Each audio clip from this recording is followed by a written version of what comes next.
کہ امیر المومنین علیہ السلام کی ایک روایت ہے مومن کی صفات کے مطابق، یعنی اس روایت میں کچھ چیزیں امیر المومنین نے بیان کی ہیں. اسی طرح مختلف روایات آپ نے دیکھی ہوں گی، پیغمبر کی روایت مومن کے متعلق ہیں. خود ایک اصول کافی کی ایک روایت ہے کہ 20 صفتیں مومن میں ہونی چاہیے، یعنی مومن میں 20 صفتیں ہونی چاہیے، وہ ایک کامل روایت ہے. اسی طرح مختلف روایات ہمیں نظر آتی ہیں. کہنے کا مقصد ہے کہ ایسا نہ ہوگا آپ کے مولانا اس میں 5 چیزیں تھیں، اس میں 6 چیزیں تو یہ ہم کنفیوز ہو رہے. نہیں، وہ 5 چیزیں اور یہ 6 چیزیں دونوں، 5 اور 6 14 چیزیں ہو گئی. اسی طرح مختلف روایات ہیں، جیسے ایمان کے کامل ہونے میں ایمان، آج بھی ایک روایت آئے گی کہ ایمان مومن کا کامل ہوتا ہے. امام رضا علیہ السلام کی ایک روایت ہے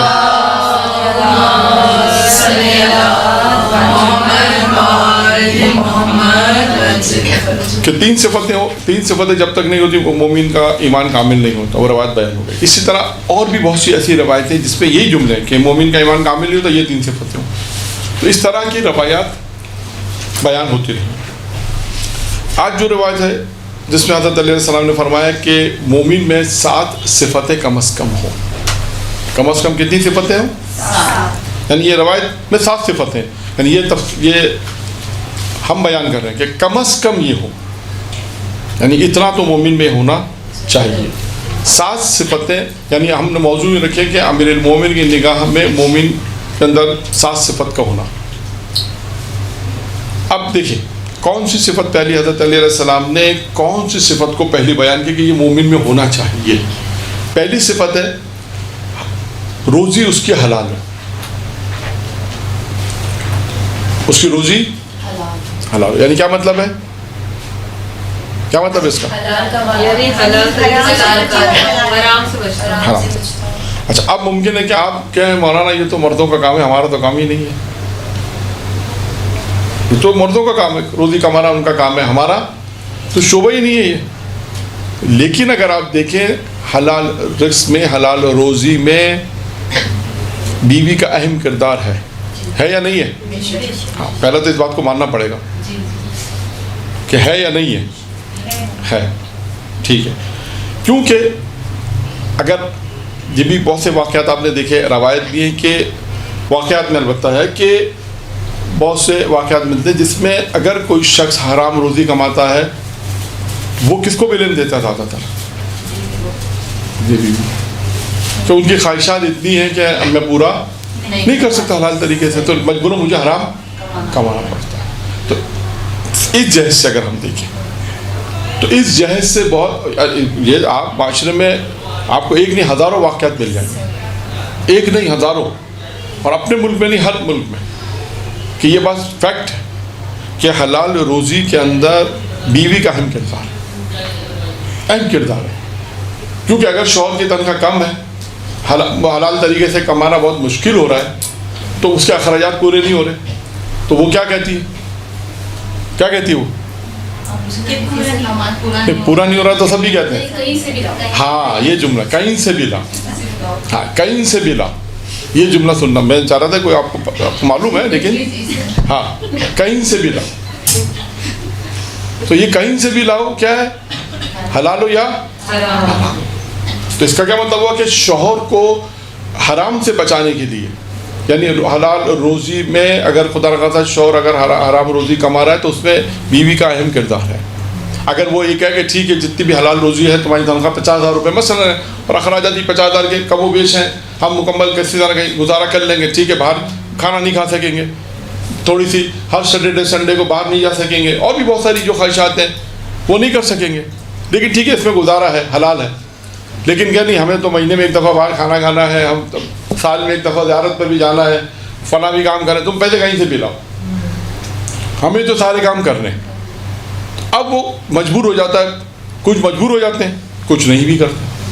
تو پہلے تو اس لیے میں نے یعنی یہ جو روایت ہے، یا روایت کے جو جملہ امیر المومنین کا کہ حلال روزی ہو، مومن کی جو پہلی صفت اس میں وہ حلال روزی. اچھا، اب حلال روزی کے حوالے سے ایک موضوع ہے جو روایت میں کہ کم رزق پر، کم روزی پہ راضی ہونا، اس کے کیا فوائد ہیں؟ اگر کوئی شوہر کم کماتا ہے اور اس کی آمدنی کم ہے، وہ اس پہ راضی ہو جائے، بیوی بھی راضی ہو جائے, بچے بھی راضی ہو جائیں, ٹھیک ہے محنت کرے. دیکھیں یہ سب چیزیں آپ دیکھیں, اس میں محنت کا کام. بہت سی دفعہ خواتین بھی کام کرتی ہیں, آن لائن آج کل پڑھانے کا سسٹم ہے, آن لائن پڑھانے کا, یا جو بھی کسی بھی طریقے سے حلال طریقے سے وہ بھی کہیں گے چلو مل جل کے کام کریں. لیکن اس میں اب اس پہلو کو بھی میں بیان کر دوں, کیونکہ یہ بھی واقعات ہیں کہ ایسا نہ ہو کہ بیوی زیادہ کمائے شوہر کم کمائے تو پھر وہ مسئلے بھی زیادہ مسئلے, وہ بھی گڑبڑ, مسئلہ گڑبڑ کی طرف چلے جاتا ہے. ایسا بھی نہ کریں. اگر زیادہ بھی کمائے ٹھیک ہے, لیکن کبھی شوہر پر حاوی, یہ اصول یاد رکھیں. ایک اصول ہے, اگر وہ کما رہی ہے, بالفرض موضوع آ گیا تو میں بیان کر دوں, اگر وہ کما رہی ہے تو کبھی اس بات کے اوپر یہ نہ کہ بھائی میری تنخواہ تو 1 لاکھ ہے, تمہاری تنخواہ تو 50,000, تم کیا کرتے ہو, اصل تو میں ہی کمانے والی ہوں, اصل تو میرا.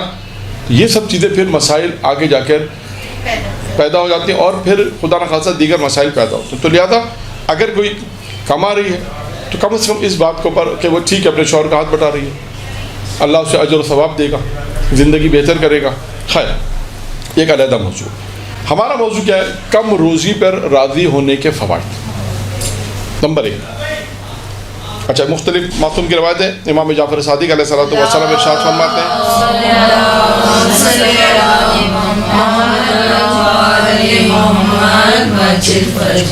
اور یہی روایت امام رضا علیہ الصلوۃ والسلام سے بھی ہے.